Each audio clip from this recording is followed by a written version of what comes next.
सबको मैं स्वागत करता हूं मेरे प्रियो बाइबल स्टडी में। क्योंकि बाइबल को जब तक हम लोग नहीं समझेंगे तब सब मुश्किल हो जाएगा, इसीलिए बाइबल को समझना बहुत जरूरी है। तो बीते दिनों से मैं एक ही चीज को बताता हूं कि आपको लगेगा कि क्यों बार बार ये चीजों को मैं दोहराता रहता हूं, क्योंकि वो जरूरी है। क्योंकि पहला चीज है कि हम लोग यहूदी नहीं है। फर्स्ट चीज है कि हम लोग यहूदी नहीं है। दूसरा चीज ये है, हम लोग के लिए परमेश्वर का योजना भी भिन्न है। इसीलिए मैं बार बार दोहराना चाहता हूं आपको। और आज हम लोग देखेंगे प्रभु यीशु मसीह क्रूस पर बलिदान होने के बाद जगत का पाप को क्रूस पर उठाए। क्रूस पर हर एक मानव जाति का पाप को वो लिए, मारा गए, गाड़ा गए और तीसरा दिन जी उठे। तो उसके बाद 12 चेलों को जो नियुक्त किए थे, वो 12 चेले वो कंटिन्यू भविष्यवाणी का काम को आगे लेते गए। अगर हम लोग देखते हैं उसका प्रेरितों 3:18 के अनुसार हम लोग देखेंगे कि वो भविष्यवाणी जो पूर्वजों से कहा गया था वही भविष्यवाणी पूरा हुआ बोल के बोला गया है कि भविष्यवाणी पूर्व कंटिन्यू होते आ रहा है कि पहले से जो भविष्यवाणी सब हुआ था।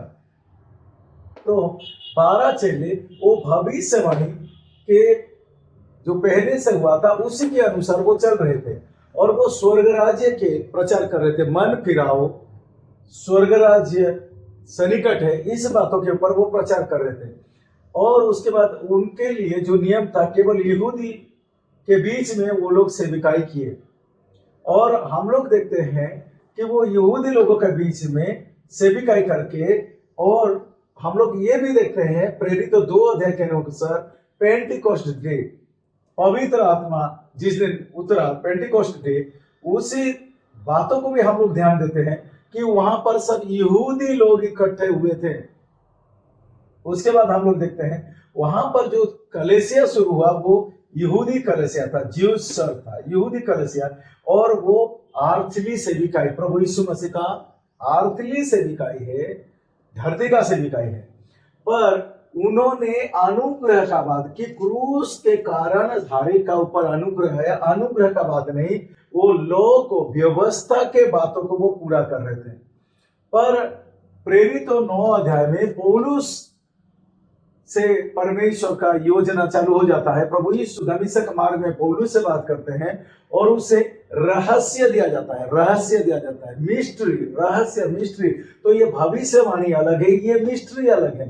तो मिस्ट्री जो है रोमी 16:25 में लिखा गया कि जो रहस्य है किसी को नहीं बताया गया था। वो पहले से लेके 12 चेले तक किसी को मालूम नहीं था रहस्य के बारे में, मिस्ट्री के बारे में, कि परमेश्वर एक नया कुछ करने वाला है। तो ये रहस्य पूरा ही अलग है। और रोमी 16:25 में लिखा गया है कि सनातन काल से परमेश्वर ने इसे सीक्रेट रखा था और केवल पौलुस के जरिए से प्रकट हुआ। तो उसके बाद हम लोग देखते हैं अनुग्रह का सुसमाचार कि क्रूस पर आपके लिए मारा गया, प्रभु यीशु मसीह आपके पाप के लिए मारा गया, गाड़ा गया, तीसरे दिन जी उठा।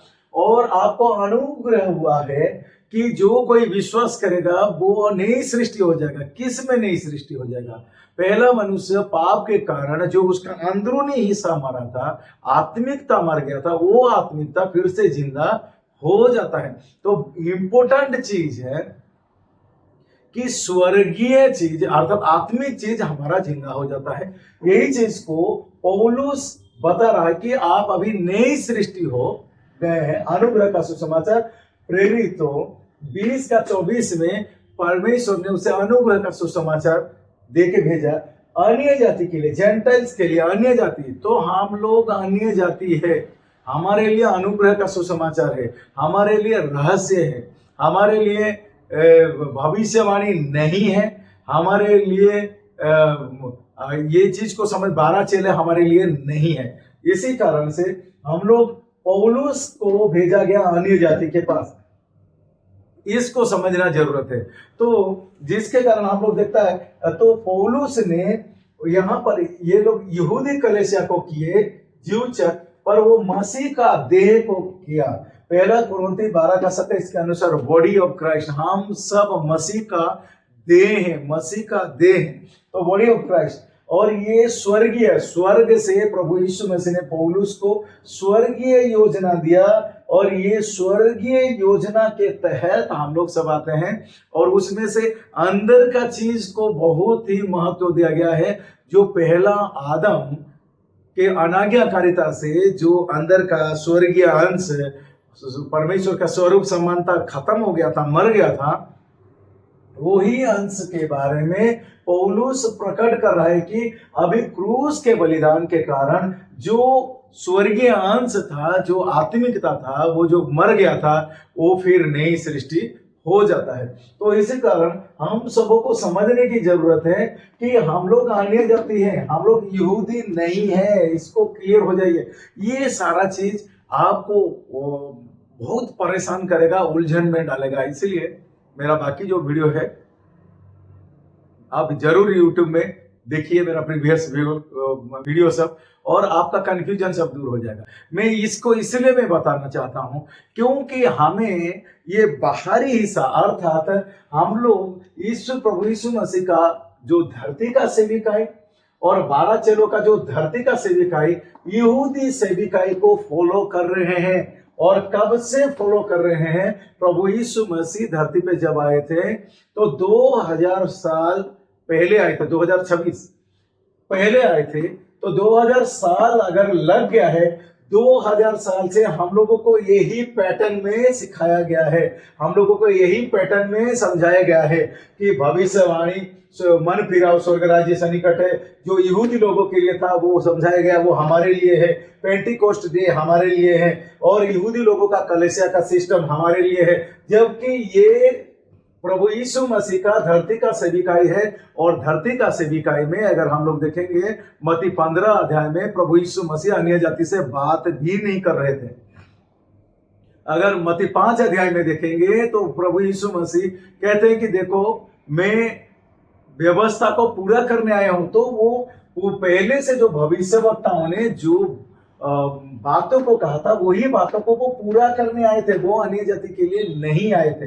पर क्रूस पर वो हर एक के लिए बलिदान हुए, पर उनका जो सेविकाई के दौरान वो अन्य जाति के साथ कोई भी डील करना नहीं चाहते थे, बात भी नहीं करना चाहते थे। पर 2000 का लत हमें लगाया गया है, ट्रेंड किया गया है, जिसके कारण हम लोग इसी धुन की में है कि मेरे बारे में कौन भविष्यवाणी करेगा, मेरा शरीर को कौन चंगाई दे देगा, मेरा आंख कब ठीक हो जाएगा, मेरा घुटने का दर्द ठीक हो जाएगा, मेरा कैंसर, मेरा टीबी कब ठीक हो जाएगा। हम लोगों को ये धरती का सेविकाई में एडिक्ट कर दिया गया है, जिसके कारण पौलुस का प्रकाशन, मिस्ट्री, रहस्य हम लोग जो हमारे लिए है उसको हम लोग ग्रहण करने नहीं पा रहे हैं।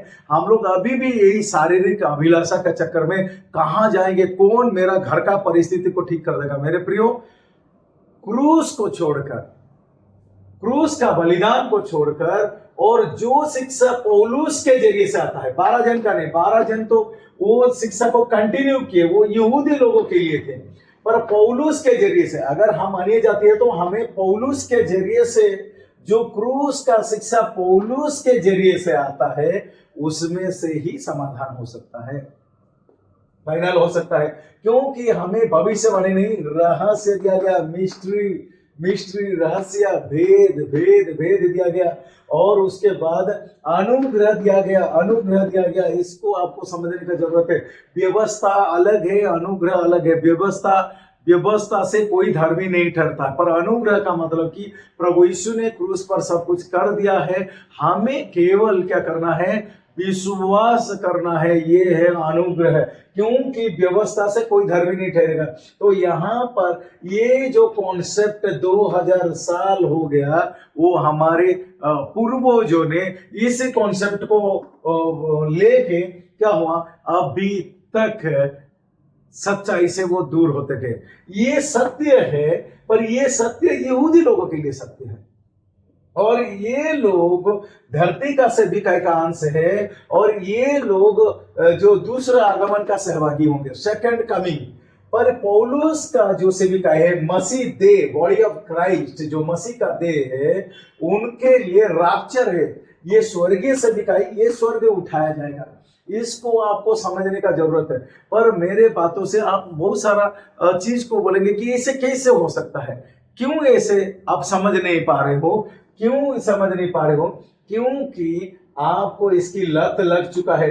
पेंटिकोस्ट डे, पवित्र आत्मा उतरा, हमें पवित्र आत्मा में भरना है, हमें पवित्र आत्मा में चिल्लाना है, गिड़गिड़ाना है, ये सब यहूदी लोगों के लिए था मेरे प्रियो।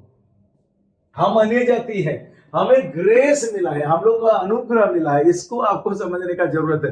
पर हम लोग मिक्स कर दिए हैं, कई बार मिक्स हो जाता है, और कई बार हम लोग यही कॉन्सेप्ट को अडॉप्ट कर लेते हैं, और लेने के कारण क्या हो जाता है, एक वक्त आता है मसीह लोग स्ट्रगल कर रहे हैं, प्रॉब्लम हो रहा है, और एक स्तर पे जाके वो पूरा कंफ्यूजन हो जाते हैं कि क्या हम लोग कर सकते हैं, किसके तरह, किसके पास जाएंगे, क्या करेंगे। आपको एक ही चीज के पास आना चाहिए, वो है वचन के पास आना चाहिए, वर्ड के पास होती है। और वचन बोलने से मैं ये चीज आपको उत्साहित करूंगा, किंग जेम्स वर्जन को फॉलो कीजिए। क्यों किंग जेम्स को फॉलो करना चाहिए? क्योंकि जब बाइबल का ट्रांसलेशन हुआ, तो ट्रांसलेशन के दौरान दो जगह पे ट्रांसलेशन हुआ इंग्लिश में, वो एक एंटिको था और दूसरा अलेक्जेंड्रिया था। तो अलेक्जेंड्रिया ट्रांसलेशन ये है कि एरिया, समय काल के अनुसार उसी तरह उसको इंटरप्रेट किया गया है, उसी तरह। पर जो किंग जेम्स वर्जन है, वो जैसे ओरिजिनल मनुस्क्रिप्ट है उसी को उसी तरह रखा गया है, कोई भी छेड़छाड़ नहीं किया गया है। पर बाकी जो अलेक्जेंडर कॉन्सेप्ट है, ताकि लोग सही से समझे, तो जिस प्रांत के लोग हैं उन्हीं वो लोग समझे बोल के जब ट्रांसलेशन हुआ है, तो कई बातों का मीनिंग बदल गया है। और बदल जाने के कारण दूसरा तिमोथी 2:15 में बाकी अलेक्जेंड्रिया ट्रांसलेशन में लिखा गया है कि सत्य का वचन को काम में लाओ लिखा गया है। पर किंग जेम्स में लिखा गया rightly dividing the word of truth लिखा गया है, सत्य का वचन को भाग करो, सत्य का वचन को भाग करो। तो सत्य का वचन को भाग करो अर्थात ये भी सत्य है, ये भी सत्य है, ये यहूदी लोगों के लिए सत्य है, ये अन्य जाति के लिए सत्य है।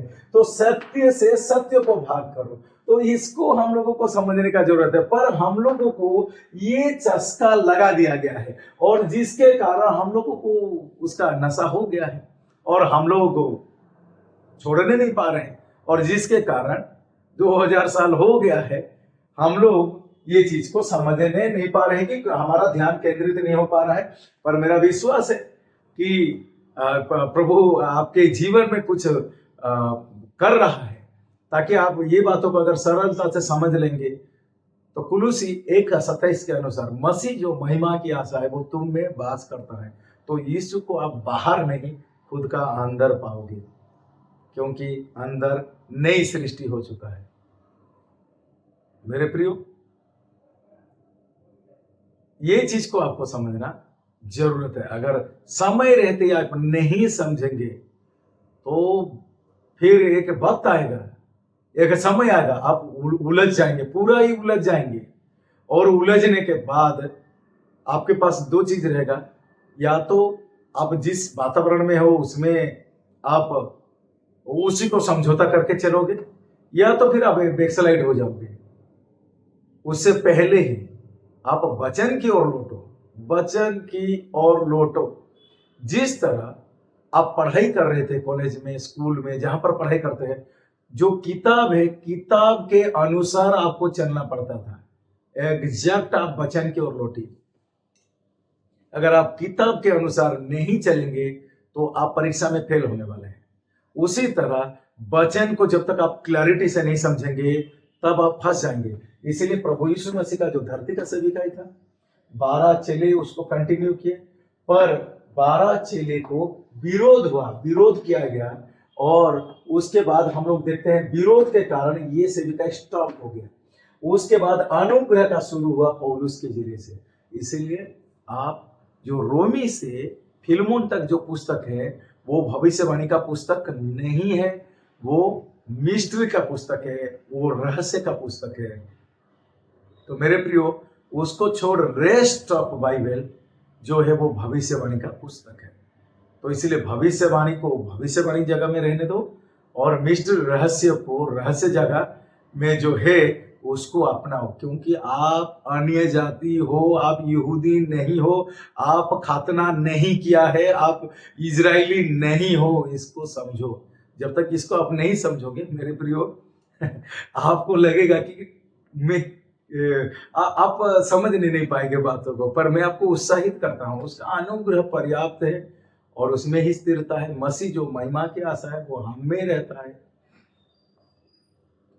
आपको प्रभु दूर नहीं बल्कि खुद में मिलेगा। इसी हिसाब से मैं उत्साहित करता हूं, आप उसको दूर में ना ढूंढे कि ईश्वर भी किधर से आएगा, वो आप में है। धन्यवाद।